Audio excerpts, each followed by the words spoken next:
I found my son, barely clinging to life, in a cold, unforgiving ditch on the side of a deserted road. His body was a mangled mess, a horrifying tableau of what hate and violence can do. As I knelt there, my heart ripped open, cradling him in my arms, he coughed, a terrible, wet sound, and with what little breath he had left, he whispered words that would forever haunt my waking nightmares. It was my wife. Was I wrong for what I did next, for the path of vengeance I embarked upon? Tell me, honestly, if you would have done the same thing, if you could have stood by and let that monster walk free after what she did to my boy. My name is Arthur, and this is the story of how my life, and the lives of everyone I loved, shattered into a million pieces, all because of a woman who wore a mask of sweetness while harboring a heart of pure poison. It all started, as many tragedies do, with what seemed like a beautiful beginning. My son, Michael, had always been a good kid. Kind, a little naive, maybe, but with a heart of gold. He graduated college, got a good job, and then one day he met Sarah. She was a vision, truly. Blonde hair, blue eyes, a smile that could light up a room. She worked at a flower shop, and Michael, who was never one for grand gestures, told me he felt like he'd been hit by a truck the moment he saw her. He was smitten, completely and utterly gone. I remember meeting her for the first time. She was polite, almost deferential, laughing at my terrible jokes, complimenting my cooking. She seemed perfect, the kind of daughter-in-law any father would dream of. My wife, Eleanor, adored her instantly. They bonded over gardening and recipes, and soon Sarah was practically family. Within a year, Michael proposed. It was a whirlwind romance, but they seemed so happy. I tried to offer some gentle advice, the kind a father gives about taking things slow, really getting to know someone, but he just brushed it off with a lovesick grin. He was convinced she was the one, his soulmate, his destiny. They had a beautiful wedding, a lavish affair that Sarah had orchestrated down to the last petal. She had expensive tastes, I noticed, but Michael was doing well, and he loved indulging her. He'd always been a generous soul. They moved into a lovely house in a quiet suburban neighborhood, and for a while, everything seemed idyllic.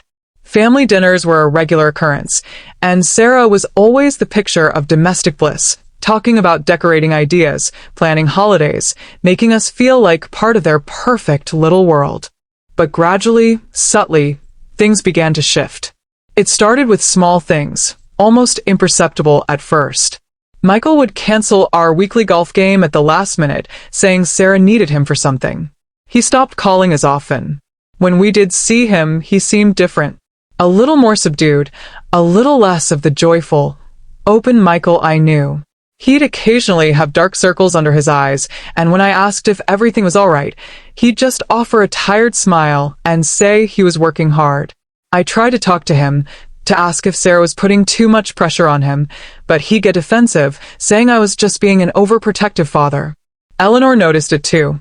She'd mention how Sarah always seemed to be directing Michael, telling him what to do, what to wear, even what to eat.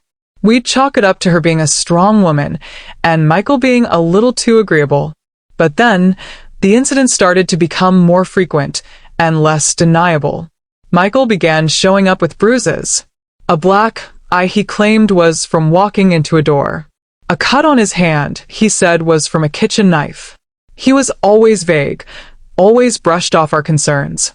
One time, I walked in on Sarah yelling at him, her face contorted with a rage I hadn't seen before. She was screaming about money, about him not providing enough, about how he was a failure. When she saw me, her face immediately softened, that sweet smile reappearing as if by magic. "Oh, Arthur. Just a little disagreement, you know how couples are," she chirped, linking her arm through Michael's. He looked utterly defeated, like a dog that had just been kicked. I pulled him aside later, practically begging him to tell me what was going on. He just shook his head, looking utterly miserable, and told me he loved her, and that they would work through it. He was blinded, absolutely and completely blinded by whatever hold she had over him. Eleanor and I tried to intervene more directly, but Sarah was always one step ahead. She'd play the victim, crying to Michael about how we didn't like her, how we were trying to break them up. She created a wedge between us, slowly but surely isolating him from his own family. He became withdrawn, rarely visiting, and when he did, he always seemed anxious, checking his phone constantly, as if afraid to be away from her for too long. We heard whispers from their neighbors, vague rumors of loud arguments coming from their house, but nobody ever saw anything concrete. Sarah was cunning, always keeping up appearances.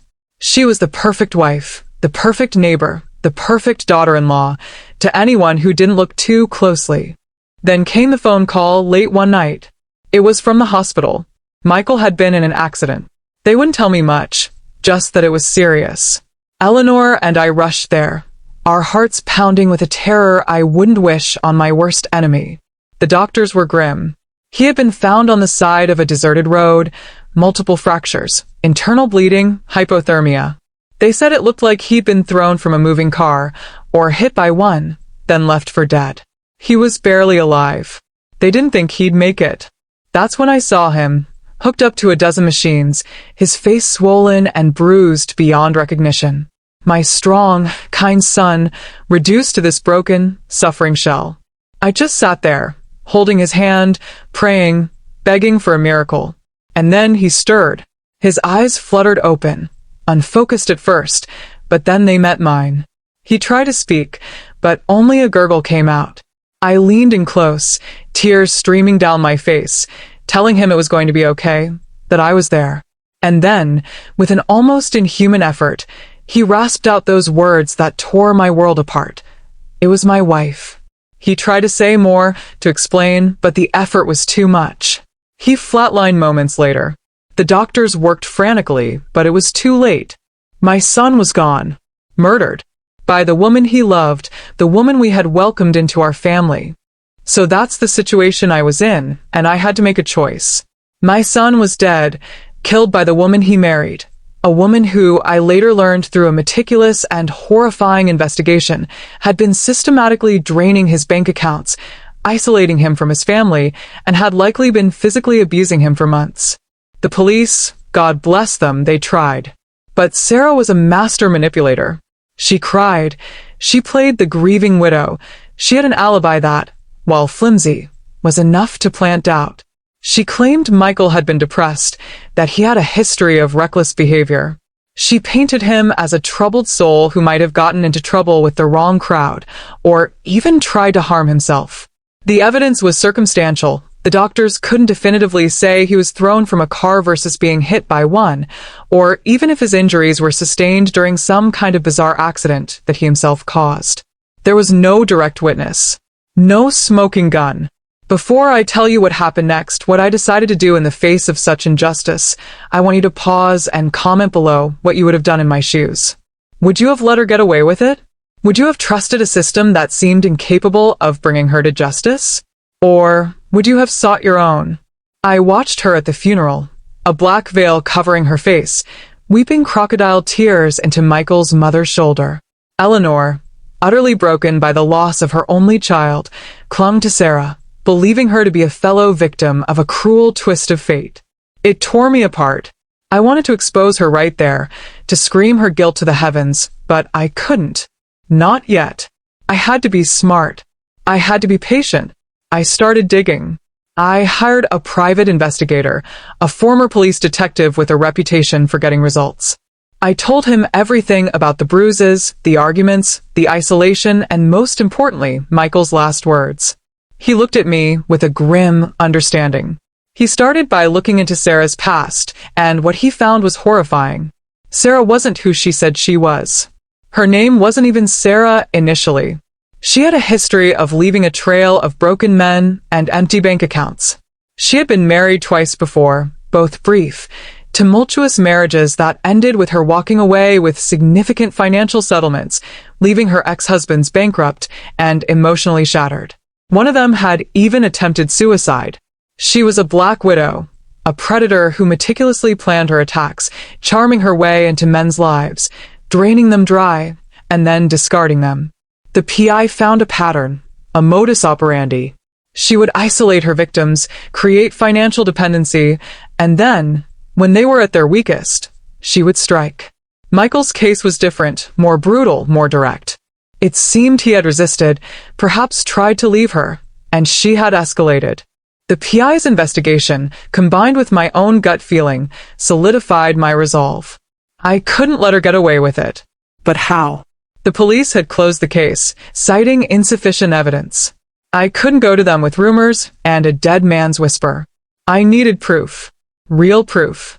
That's when the PI suggested a different approach.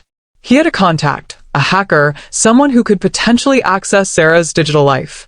It was risky, illegal even, but I was beyond caring about legality. My son was dead, and his killer walked free. I authorized it. Days turned into weeks, agonizing weeks where I just existed, fueled by grief and a burning desire for justice. Eleanor was deteriorating, barely eating, barely speaking. I couldn't tell her what I was doing, couldn't give her false hope, couldn't risk her breaking down further if it all failed. Then the call came from the PI. He had something. The hacker had found a series of encrypted messages on an old burner phone Sarah had used. It took them days to decrypt, but when they did, the truth, cold and brutal, emerged. The messages were between Sarah and an accomplice, a man she had hired to take care of Michael. They detailed the plan, the timing, the location.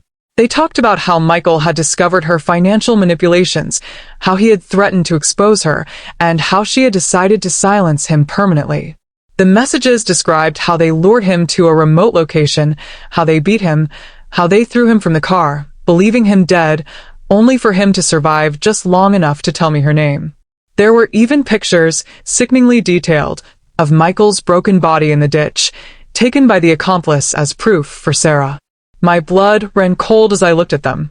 The monster. She wasn't just an abuser. She was a calculated killer. I didn't go to the police right away. I wanted her to suffer. I wanted her to know that her carefully constructed world was about to crumble. I printed out every single message, every incriminating piece of evidence, every photo. I made copies. I put them in a sealed envelope and mailed one to the district attorney, one to a local investigative journalist, and one to Sarah herself. And then I made a special trip. I went to see Sarah. She was at Michael's grave, pretending to mourn, a sickening display of fake grief. I walked up to her, my face a mask of stone. She looked up, that saccharine smile gracing her lips. "Arthur, how good to see you. Still missing our dear Michael?" she cooed, reaching out to touch my arm. I recoiled as if stung. "Don't you dare," I whispered, my voice thick with suppressed rage. "Don't you dare touch me, you monster." Her smile faltered, replaced by a flicker of confusion, then suspicion. "What are you talking about, Arthur? Are you feeling all right?" I pulled out a single photograph, one of the more gruesome ones, and held it up to her face. It was a picture of Michael in the ditch, taken moments after she had left him for dead. Her eyes widened, her face draining of color. The practiced composure shattered. How did you get that?" she stammered, her voice trembling. "Michael told me," I said, my voice barely audible. With his last breath, he told me. He said it was his wife. The color drained from her face completely. Her eyes darted around, looking for an escape, for a way out. "You won't get away with this," she hissed, her voice now raw with fear and hate. "You think anyone will believe you? You're just a grieving old man." "They already have," I replied, a grim satisfaction spreading through me. "The police have all the evidence. The DA has it. The papers have it. You're done, Sarah. It's over." She tried to run, a pathetic, desperate sprint, but it was too late. The journalist I had sent the package to had already broken the story online, citing anonymous sources and the shocking new evidence. The DA's office, prompted by the media frenzy, had reopened the investigation. Within hours, there was a warrant for her arrest. They found her at the airport, trying to board a flight to a non-extradition country, a suitcase full of Michael's stolen money in her possession. Her accomplice was apprehended shortly after. The trial was swift, brutal, and public.